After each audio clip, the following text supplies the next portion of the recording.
અને નામ બોલા કે રામ બન્યા રણ છોડ ને રણ છોડ બન્યા રામદેવ કે રામ બન્યા રણ છોડ ને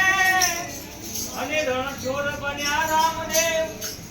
દેવર મેલી દ્વારકા અને પધાર્યા પોકરણ ઘર